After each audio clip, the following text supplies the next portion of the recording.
भारत बड़े कदम उठा रहा है। भारत बड़े कदम उठा रहा है उन आतंकियों को खत्म करने के लिए जिन्होंने जम्मू कश्मीर में अलग अलग जगहों पर लोगों में डर पैदा किया है, जम्मू कश्मीर का माहौल खराब किया है।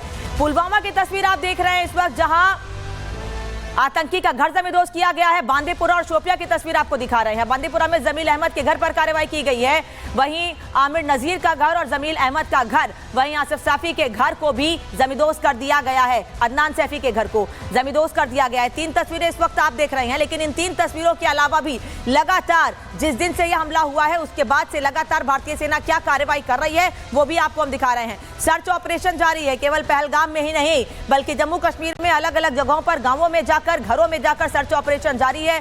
तलाश उन लोगों की भी की जा रही है जो आतंकवादियों को सपोर्ट कर रहे हैं। इस दौरान उन लोगों को गिरफ्तार भी किया गया है, उनके पास से हथियार तक बरामद किए गए हैं। जो जिन लोगों पर आरोप है कि वो आतंकियों का साथ देते हैं, उनको समर्थन देते हैं। वहीं दूसरी ओर एक तरफ लगातार कार्रवाई जारी है, वहीं दूसरी ओर सेना जो कदम उठा रही है उसको लेकर आतंक के आका कैसे कांप उठे हैं ये भी आपको बता रही हूं। आतंकियों पर सेना का प्रहार लगातार जारी है। घाटी में आतंकियों के घर को तबाह कर दिया गया है। अब तक 10 कुख्यात आतंकियों के घर ध्वस्त किए गए हैं। कश्मीर में कुल 14 लोकल आतंकी एक्टिव हैं, जबकि टीआरएफ और लश्कर के नेटवर्क पर चोट की गई है, जो हमने दिखाया आपको कि आतंकियों के घर पर कैसे कार्रवाई की गई है। सेना के एक्शन में OGW भी खौफ में है, यानी जो ऑन ग्राउंड वर्कर्स हैं, आतंकियों के ऑन ग्राउंड वर्कर्स हैं, वो भी खौफ में हैं। जो उनको मदद पहुंचाते हैं, जो उनको तमाम जानकारियां देते हैं, उनमें भी डर का माहौल है, क्योंकि उनके घरों तक जाकर सेना के जवान, हमारे सैनिक लगातार सुरक्षा बल कार्रवाई कर रहे हैं। वो ऑन ग्राउंड वर्कर्स जिन पर हमेशा से आरोप रहा है कि वो मदद करते रहे हैं आतंकियों की। और ये बात केवल पहलगाम हमले में ही नहीं बल्कि बार बार ये कहा जाता रहा है कि बिना ग्राउंड सपोर्ट के, बिना स्थानीय लोगों की मदद के किसी तरह के हमले को अंजाम नहीं दिया जा सकता है। और पहलगाम में तो कम से कम ये बात बिल्कुल सही साबित हो गई है। अब आपको ये बता रही हूं कि जो ऑन ग्राउंड वर्कर्स है उन पर तो कार्रवाई जारी है, लेकिन सेना के हिट लिस्ट में कौन कौन लोग हैं, हिट लिस्ट में नाम है और काम तमाम करने की पूरी तैयारी कर ली गई है। सोपोर की बात करें तो सोपोर में आदिल रहमान के घर पर ब्लास्ट किया गया है, उसके घर को आईडी से उड़ाया गया है। वहीं अवंतीपुरा में भी कुछ यही देखने को मिला है, जहां आसिफ शेख के घर पर भी ब्लास्ट किया गया है। उस ब्लास्ट में पहले उनके घर के लोगों को बाहर निकाला गया, उसके बाद घर को ब्लास्ट किया गया है और घर में ब्लास्ट की तस्वीरें भी हमने आपको दिखाई हैं। पुलवामा में भी यही एक्शन लिया गया है। पुलवामा में एहसान शेख के घर को ब्लास्ट किया गया है। ये अलग अलग जगहें आपको बता रही हूं कि कैसे जम्मू कश्मीर में अलग अलग जगहों पर पाकिस्तान के पाले हुए आतंकियों के ठिकानों पर कार्रवाई जारी है। पुलवामा में हरीस नजीर के घर पर भी ब्लास्ट किया गया है, वहां पर भी एक्शन लिया गया है। पुलवामा में एक और एक्शन लिया गया है। पुलवामा में आमिर वाणी के घर पर जल्द एक्शन की तैयारी की जा रही है। अब तक घर ब्लास्ट किए गए हैं, जहां जहां एक्शन में वो आपको बताया है। अब तैयारी कहां पर ये भी बता रही हूं आपको।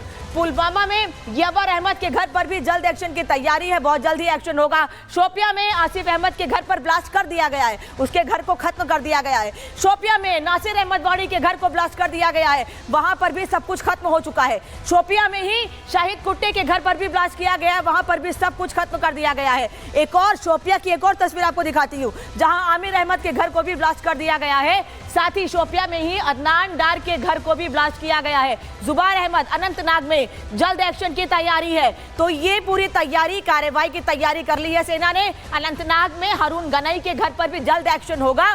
साथ ही कुलगाम में जाहिद अहमद गनई के घर पर भी ब्लास्ट कर दिया गया है। मैंने आपको करीब 10 से 12 लिस्ट दिखाई है और लिस्ट में कई लोगों के घरों को ब्लास्ट कर दिया गया है। कई जगहों पर एक्शन की पूरी तैयारी है। अब आपको एक रिपोर्ट दिखा देती हूं कि कैसे एक्शन हुआ है, कैसे एक्शन की तैयारी है और आने वाले समय में सेना की ओर से और क्या किया जा सकता है।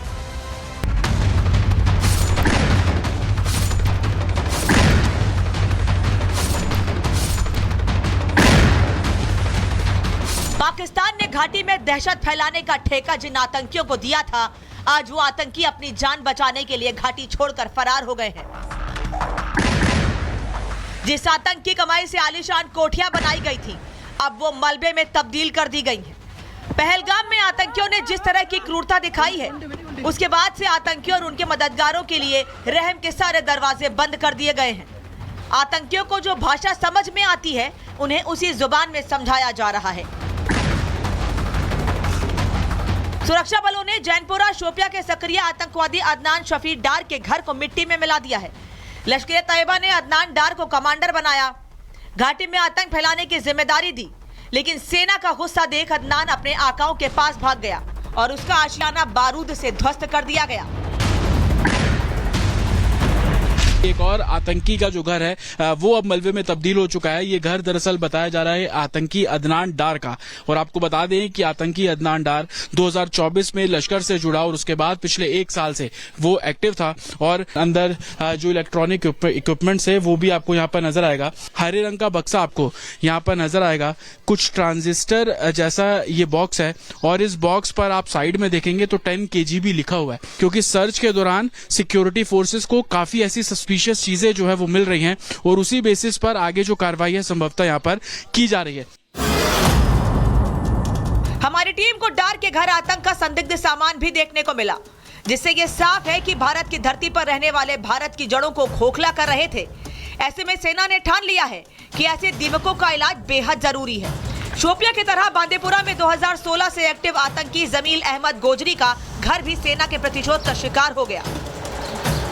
जमील के 2 मंजिला कोठी को एक धमाके ने खंडहर में तब्दील कर दिया। ये घर है जमील अहमद शीर गोजरी का। इसके बारे में दरअसल कहा जा रहा है कि 2016 से ये एक्टिव है, और जिस तरीके से पहलगाम में हुई घटना के बाद से जो एक्शन है सेना के जवानों का वो यहाँ पर है, जिसके तहत जो मददगार हैं उन पर भी कड़ी कार्रवाई की जा रही है, और कड़ी कार्रवाई के तहत ही यहाँ पर भी ब्लास्ट किया गया है, इसे जमींदोज कर दिया गया है। घर का सामान बाहर रखा हुआ है, और जो आस-पास के लोग हैं वो भी यहाँ पर मौजूद हैं, इकट्ठे हैं, हालांकि बात करने को तैयार नहीं है। पीएम मोदी ने साफ शब्दों में कह दिया था कि आतंकियों और आतंक के आकाओं को मिट्टी में मिलाया जाएगा, और इसकी शुरुआत घाटी से की गई है और अंत पाकिस्तान पर एक्शन से होगा। इन आतंकवादियों इनके पनाहगारों के खिलाफ वो कार्रवाई होगी कि पूरी दुनिया देखेगी, और कार्रवाई शुरू हो गई है। आर्थिक संबंधों का विच्छेद करना, सिंधु समझौते को कैंसिल करना, सस्पेंड करना, ये सामान्य निर्णय नहीं है। घर निस्तनाबूद किए गए हैं, उनकी धरपकड़ की पूरी कवायद जारी है, और चाहे आतंकवादियों के पनाहगार यहाँ हों या सीमा पार हों, किसी की भी खैर नहीं है, ये विश्वास रखिए। भारत सरकार का रुख और सेना का एक्शन पाकिस्तानी सरकार और आतंकी संगठनों की टेंशन बढ़ा रहा है। आतंकिस्तान जानता है कि उरी और बालाकोट हमले के बाद भारत ने क्या किया था, लेकिन इस बार भारत का क्रोध बड़े प्रतिशोध की ओर इशारा कर रहा है, जिसके चलते आईएसआई, पाक सेना और आतंकी संगठन थर थर कांप रहे हैं। Bureau report, Republic Bharat. बड़ी खबर आपको बता दें, देश भर में पाकिस्तानी नागरिकों पर एक्शन जारी है। दिल्ली में 4900 पाकिस्तानियों की पहचान की गई है। पाक नागरिकों को जल्दी भारत छोड़ने का आदेश दिया गया है, और आज आखिरी तारीख है, जिस वजह से अमृतसर के अटारी वाघा बॉर्डर पर लंबी लाइन गाड़ियों की लगी हुई है। आईबी ने भी दिल्ली पुलिस को पाक नागरिकों की सूची सौंप दी है, यानी अब इन लोगों को दिल्ली से पाकिस्तान वापस जाना होगा। 4900 पाकिस्तानियों की पहचान दिल्ली में की गई है, जो अवैध तरीके से भी रह रहे हैं। वहीं दूसरी ओर कुछ ऐसे भी लोग हैं जो वीजा लेकर यहाँ पर आए थे, लेकिन समय से पहले उनको वापस लौटना होगा, क्योंकि गृह मंत्रालय की ओर से ये साफ